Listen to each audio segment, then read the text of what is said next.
People are loving our new segment, Harvey's Hot Takes, with TSN radio superstar Bryan Hayes. Though, Bryan, you and I pointed out how great you look in that graphic there. But I understand some of your radio cohorts had a little fun with you last week with the graphic. They said maybe that we photoshopped your head on someone else's body. I'm not buying it. I think you look great. I agree with you. That's why I signed off on it. But I'm being accused, Jay, of personally supplying that picture.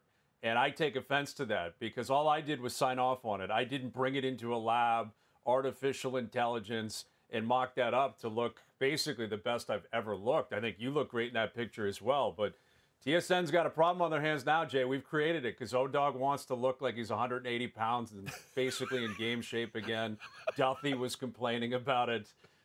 This is going to cause a serious storm, I think, around TSN. But we don't have to complain about it because we look great, and that's all that matters. We look amazing, and Duffy still has to deal with those rumors that he dyes his hair, so he's just jealous of us and our great hair. Now, listen, Pascal Siakam gets traded. Your initial reaction is what, Bryan Hayes? My initial reaction, Jay, is that the Raptors waited too long to trade the championship core. And 2019 was obviously an incredible run, an incredible season. It culminated in a championship, and it created legends. Masai Ujiri, Nick Nurse, all of the players involved. And when Kawhi left that summer, I think it was imperative that they continued to push that window open as long as they could. You couldn't close the championship window when you're still cleaning up the parade. So they had a duty to the team and the fan base to continue to try to compete. But once they got down to Tampa in that COVID year, it became clear that that championship window had closed, right? When they bottomed out that year, they got Scotty Barnes, and Kyle Lowry wanted out. They traded him, sign and trade to Miami. It became very clear that at some point they were going to have to build around Scotty Barnes. And I think the fan base and the general NBA felt that that should have happened a year ago, if not a year and a half ago. But Masai and company, I think, were too stubborn. They were too loyal to this group, and as a result, Fred VanVleet left for nothing. And I think they waited too long to trade OG Anunoby and Pascal Siakam. And as a result, they may have traded them for 80 cents on the dollar, 90 cents on the dollar. And you had to get to a point where you realized it's the Scotty Barnes era. And it's not necessarily about the assets you got for Siakam, what you got for Anunoby, or what you didn't get for VanVleet.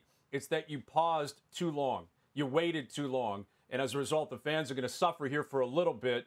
And I think Masai Ujiri and company are going to have to own that. The Raptors did get a win on Wednesday. The Leafs continue to struggle. 4 straight losses, Bryan, as you know. And let's listen to Mitch Marner after they blow another lead, this time against the Edmonton Oilers on Tuesday night. Because we're a great hockey team. And we got to ignore what everyone else says. We know we're a great hockey team. We show it every night. I mean, these last 4 games that we've had leads, we've played some awesome hockey, some great hockey. You know, like I just said, stuff goes your way sometimes, stuff doesn't. So for us, we just can't get frustrated at each other.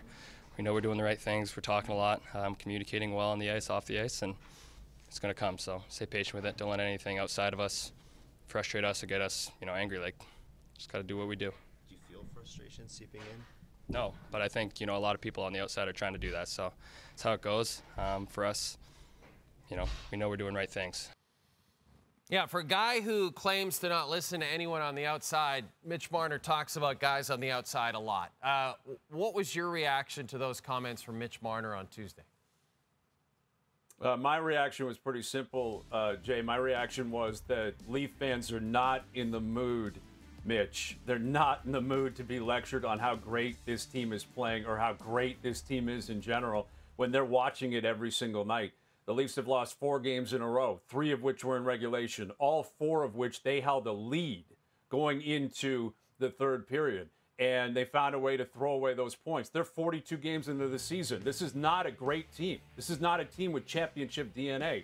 And Mitch Marner, I think, is either being disingenuous or being insulting, quite frankly, to the fan base, trying to claim that they are playing great and that they are an awesome team right now, because it simply does not look like it when you watch the game, right? They do not defend well enough. They do not kill penalties well enough.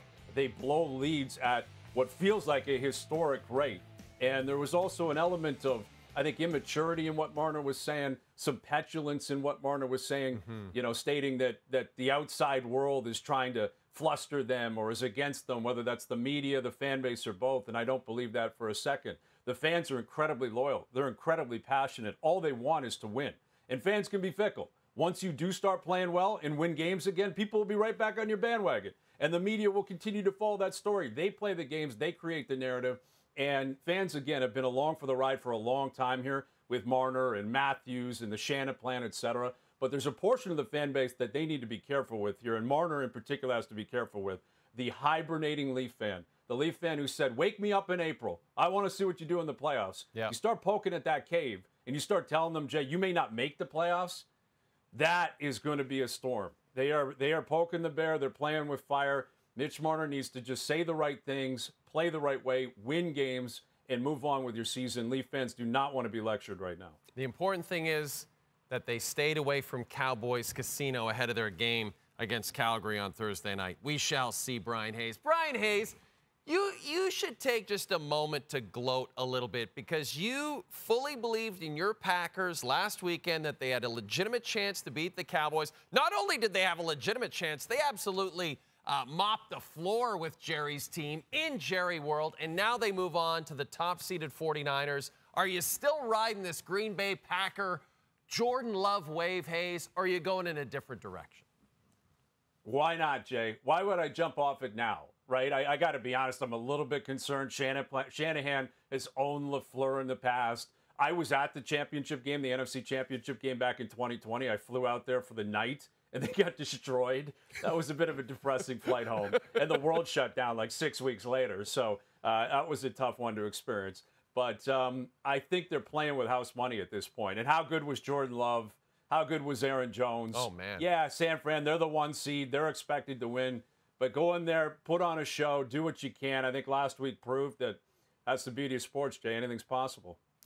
There it is. I love a guy who sticks with his team. And, just like Harvey's has been serving up flame grill hamburgers for 65 years, Bryan Hayes has been serving up hot takes since 1983. And he was born in 1983. He came out of the womb slinging hot takes. Think about that. Hazy, you're the best. We'll talk to you next week. Thank you, buddy.